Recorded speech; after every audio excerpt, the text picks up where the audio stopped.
Sa mga palagi pong nakasubaybay sa aking mga video, so ito po ang kabuuhan ng aking pagtrabaho nitong TD15 na 2200 watts.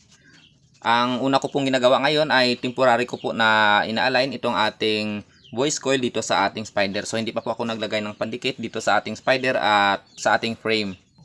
Pansamantala ko pong nilagay itong mga bolt para makuha po natin ang tamang alignment nitong ating spider.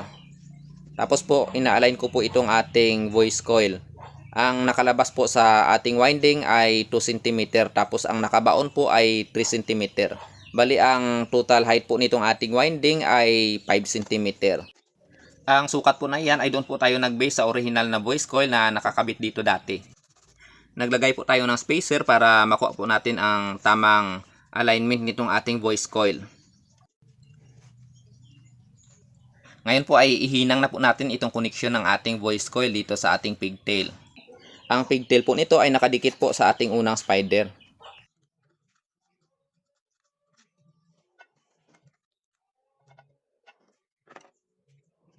Isinali ko na po sa paglagay ng epoxy itong pinagdugtungan ng ating voice coil at saka nitong ating pigtail.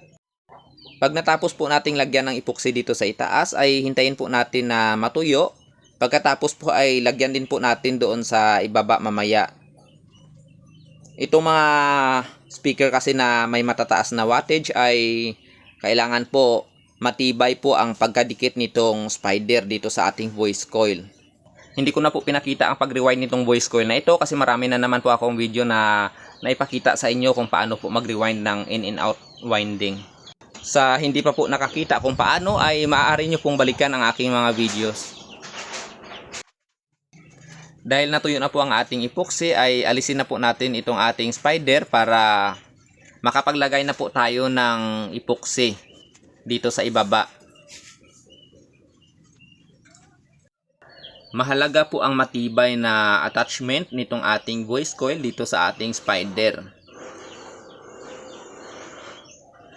Kasi po itong ating voice coil ay pag ginagamit po natin itong ating speaker ay napakatindi po ng movement dito. So kailangan po matibay ang kapit nitong ating voice coil dito sa ating spider. Nakapaglagay na po ako ng rugby. So ayan, gumamit po ako ng stick para guide po sa butas nitong ating ring.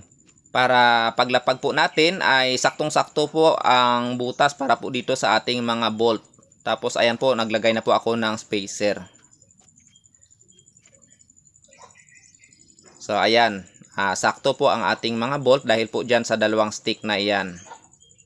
Tapos ngayon, ito, i-attach na po natin itong pang-itaas na spider po natin. So naglagay na po ako ng epoxy dito po sa gitnang butas nitong ating spider. So ayan, ganun pa rin po ay nakapaglagay na rin po ako ng rugby dyan. So the same procedure pa rin po, nilagyan po natin ng stick.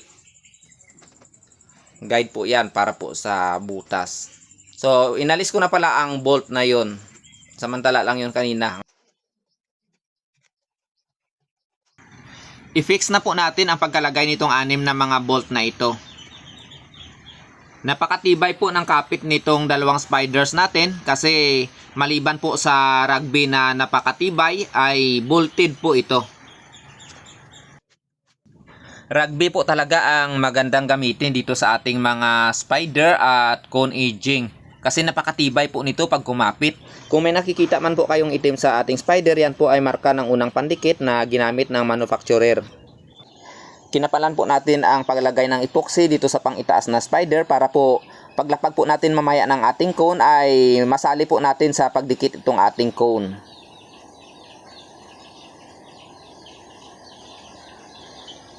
So ito, nakapaglagay na po tayo ng rugby dito sa edging ng ating cone. So ito, maglagay na po tayo ng epoxy dito sa attachment ng ating voice coil at nitong ating cone.